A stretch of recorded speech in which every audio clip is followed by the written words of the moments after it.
Nós nascemos com o coração inclinado para o julgamento. O tempo todo nós ouvimos pessoas fofocando, pessoas trazendo informações para nós, contando histórias, e o nosso coração naturalmente é levado a julgar, a dizer essa pessoa não presta, ou a dizer essa pessoa não conhece a Deus, essa pessoa não é crente, essa pessoa não é cristã, essa pessoa não é certa, fica longe dessa pessoa. Por quê? Porque essa pessoa é isso, é isso, aquilo. Nós temos um coração que naturalmente é inclinado para o julgamento. E a palavra de Deus nos ensina que há dois tipos de julgamentos. Um que é orientado por Deus e que nós devemos realizar, e outro que é proibido por Deus e que nós seremos condenados se julgarmos. Logo, a gente tem que entender quando que é para julgar e quando não é para julgar. E é muito interessante que nas ocasiões em que Jesus esteve diante de pessoas que cometeram pecados, ou que estavam para cometer pecados, ou que supostamente estavam pecando, o fato é que Jesus muitas vezes demonstrou como nós deveríamos agir também diante de pessoas que foram pegas em alguma situação, ou pessoas que foram trazidas até nós, o nome delas, o que elas fizeram, a reputação delas, e nós imediatamente já julgarmos ou aferirmos alguma conclusão a respeito do caráter daquela pessoa. Eu quero ler para vocês o texto de João, capítulo 8, a partir do versículo 2, que diz assim: De madrugada, voltou novamente para o templo e todo o povo se reuniu em volta dele, e Jesus assentado os ensinava. Então os escribas e fariseus trouxeram à presença dele uma mulher surpreendida em adultério, e fazendo-a ficar em pé no meio de todos, disseram a Jesus: Mestre, essa mulher foi surpreendida em flagrante adultério. Na lei, Moisés nos ordenou que tais mulheres sejam apedrejadas. E o senhor, o que tem a dizer? Eles diziam isso tentando, para terem de que o acusar. Mas Jesus, inclinando-se, escrevia na terra com o dedo. Como eles insistiam na pergunta, Jesus se levantou e lhes disse: Quem de vocês estiver sem pecado, seja o primeiro a atirar uma pedra nela. E inclinando-se novamente, continuou a escrever no chão. Mas eles, ouvindo essa resposta, foram saindo um por um, a começar pelos mais velhos até os últimos, ficando só Jesus e a mulher em pé diante dele. Levantando-se Jesus, perguntou a ela: Mulher, onde estão eles? Ninguém condenou você? E ela respondeu: Ninguém, Senhor. Então Jesus disse: Também eu não a condeno. Vá e não peque mais.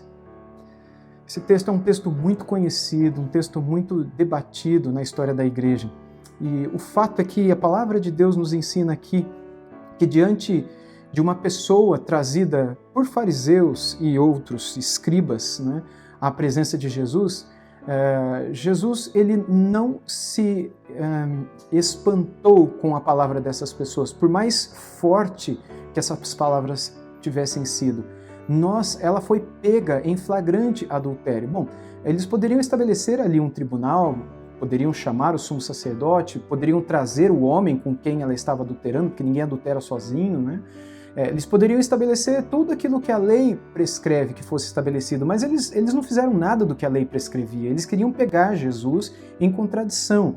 Eles queriam ver qual seria a resposta de Jesus, porque diante daquilo que ele dissesse, então eles diriam alguma coisa a respeito do caráter e da vida de Jesus. Mas Jesus, ele age aqui com muita sabedoria, com muita cautela. Não que Jesus fosse a favor do adultério e não que Jesus fosse contra a lei de Moisés, que ele mesmo, sendo Deus, deu a Moisés. Mas o fato é que eles julgaram uma atitude no coração dela que eles mesmos praticavam.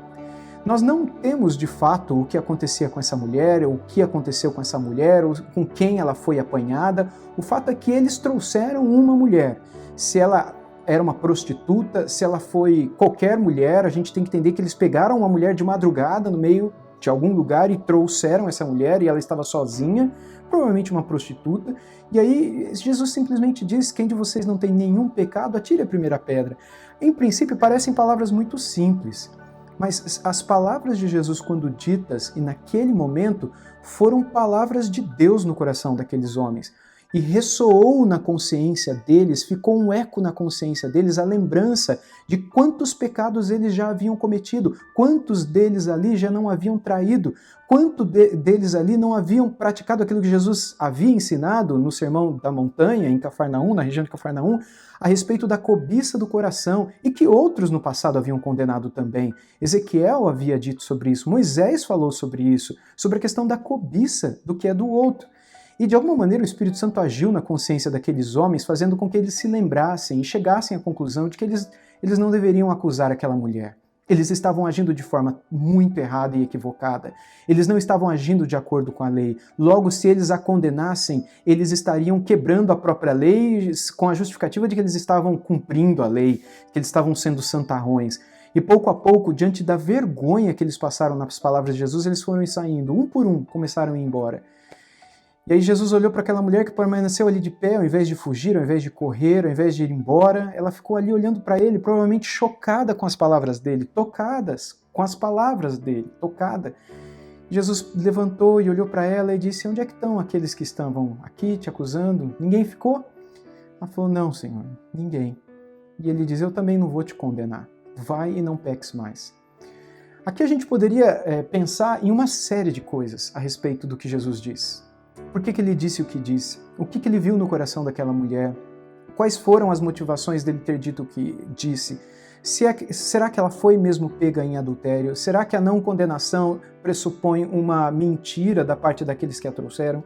Mas eu não quero entrar nesses pormenores do texto. Eu quero apenas concluir com aquilo que Jesus disse. Porque este é o ponto do texto, este é o coração do texto, esse é o espírito por trás dessa história. Quando Jesus disse: vai, eu também não te condeno. O fato é que quando Jesus olha para nós, Jesus não nos julga imediatamente. A intenção de Jesus não é, num primeiro momento, nos condenar, nos julgar, ou nos colocar numa condição de réus. Lembra que o acusador não é Jesus, é Satanás. Jesus é aquele que vem para nos defender, ele vem para se colocar no nosso lugar, ele vem para morrer no nosso lugar, ele não vem para apontar o dedo. Esse tempo chegará um dia, mas ainda não chegou nem para nós hoje. Jesus ainda hoje não é aquele que nos condena e nos acusa. Jesus é aquele para quem, quando nós olhamos, diante de quem, quando estamos, só podemos receber a graça e o perdão. E as palavras que um dia ressoaram aos ouvidos dessa mulher. A única palavra que Jesus pode dizer para nós não é: você é um pecador, você é uma adúltera. Jesus não nos define pelo pecado que cometemos. Jesus espera tão somente olhar para você e dizer: meu filho, vai e não peques mais. É como se o caminho para termos a paz está em encontrarmos o caminho para não pecarmos mais. O Evangelho de Nosso Senhor Jesus Cristo, que nos é dito em outras passagens, do mesmo Evangelho de João, nos ensina o Evangelho e como nós podemos ser transformados pelo Evangelho por meio do arrependimento e da fé. Mas o ponto é, se nem mesmo Jesus Cristo veio para ser o acusador, se na palavra de Deus Satanás é aquele que sempre acusa, nós não podemos ter essa atitude de ficarmos acusando as pessoas. Por mais que nós vejamos erros nelas, por mais que nós vejamos pecados nelas, se não são coisas que nós estivemos presentes e vimos claramente, se não existem atos que possam ser testemunhados, palavras que os nossos próprios ouvidos ouviram, coisas que os nossos olhos viram, nós não podemos julgar. Se foi algo que foi dito para você, algo que você viu com seus olhos, aí sim você pode julgar, porque você testemunhou. Mas quando você acha quando você julga o coração, a motivação, eu achei que aquelas palavras no Facebook que fulano colocou, o jeito que você escreveu para mim no WhatsApp, a maneira como você olhou para mim, o fato de você não ter me cumprimentado, todas essas coisas que levam o seu coração a julgar alguém, ou quando alguém chega para você e fala alguma coisa de uma pessoa e você já passa a não gostar daquela pessoa. Você já tem dificuldade de cumprimentar aquela pessoa, você passa a olhá-la de outras formas. Por quê? Porque alguém te falou alguma coisa a respeito dela que você não sabe se é verdade. Jesus não fez isso, ele não condenou. Ele se levantou e disse: vai e não peques mais, com um olho cheio de graça e de misericórdia. Logo após isso, esta mulher se tornou uma discípula de Jesus. Eu creio que quando nós temos atitudes como de Cristo, nós também somos usados para fazermos mais discípulos de Jesus.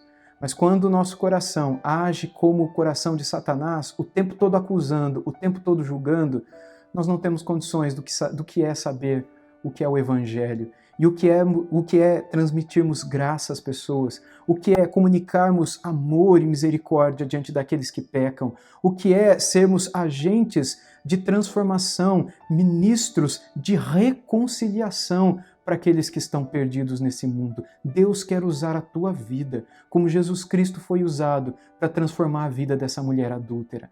Nós não estamos nesse mundo para acusarmos ninguém. Quem está nesse mundo para isso é Satanás e aqueles que são filhos do diabo. Aqueles que querem seguir Jesus não estão para acusar, mas para amar e apontar o caminho dos céus. Seja um filho de Deus, seja um discípulo de Jesus.